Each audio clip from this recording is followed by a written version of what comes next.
Hello students, there is a good news for you.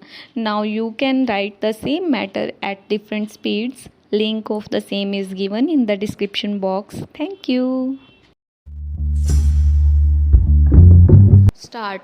The plaintiff alleged that owing to the enmity which exists between him and defendant, the latter complained to the superintendent of police who directed on that complaint that proceedings under section 107 criminal procedure code should be taken against plaintiff and certain other persons. Stop.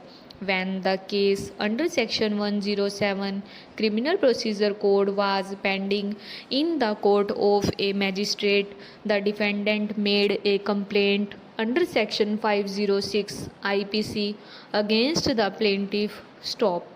The case was tried by the same magistrate who had heard the case under section 107 criminal procedure code. Stop. The plaintiff alleged that the complaint made against him under section 506 IPC was false to the knowledge of the defendant and was filed without reasonable and probable cause and maliciously. Stop. It is also the case of the plaintiff that the proceedings under section 107 criminal procedure code were also started at the instance of the defendant falsely, maliciously, and without any reasonable and probable cause. Stop. The learned magistrate who heard both these cases found that the complaint under section 506 IPC was true, and further that the case under section 107 criminal procedure code was one in which it was necessary to bind down plaintiff. Stop. In the case under section 107 criminal procedure code, he was bound over for a period of 1 year. Stop. Against these two orders, plaintiff preferred appeals to the court of the sessions judge who held that both the complaints were untrue and therefore he acquitted the plaintiff in respect of the charge under section 506 IPC and also passed an order of discharge in connection with the case under section 107 criminal procedure code. Stop. Para. After the termination of the above mentioned two cases, plaintiff instituted two suits for malicious prosecution against defendant. Stop. Appeal relates to the charge under section 506 IPC, while second appeal relates to the case which had been started under section 107 criminal procedure code. Stop. The defense in both the cases was that the charges were true and there was no want of reasonable and probable cause. Stop. The learned subordinate judge who tried the two cases came to the conclusion that the plaintiff had failed to make out the cases set up by him. Stop. In his opinion, in both the cases, the charges were true. Stop. The result was that both the suits were dismissed. Stop. The plaintiff has preferred these two appeals against the decision of the learned subordinate judge. Stop.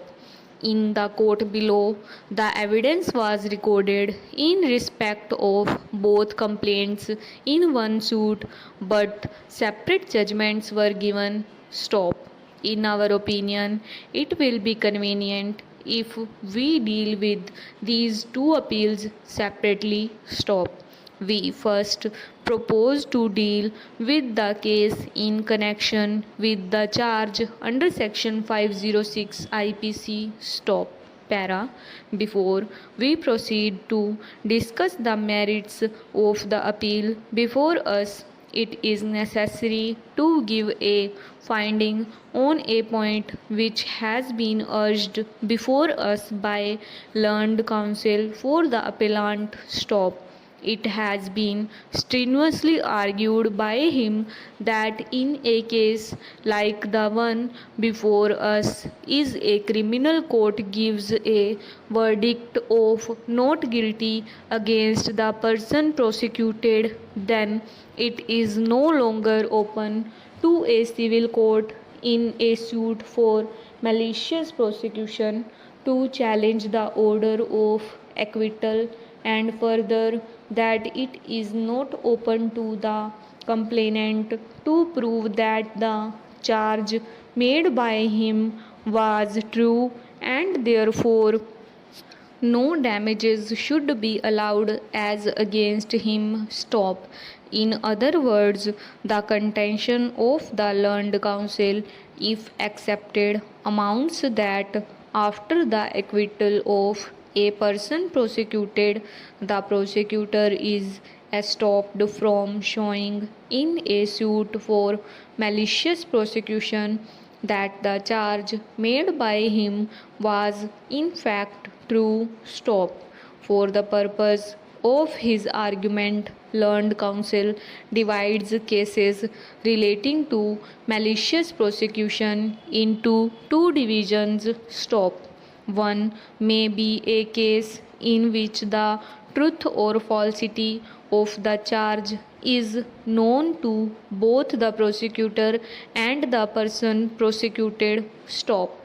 The other may be a case in which the prosecutor acts on the information received by him from other persons and about matters in connection with which he himself has no personal knowledge. Stop.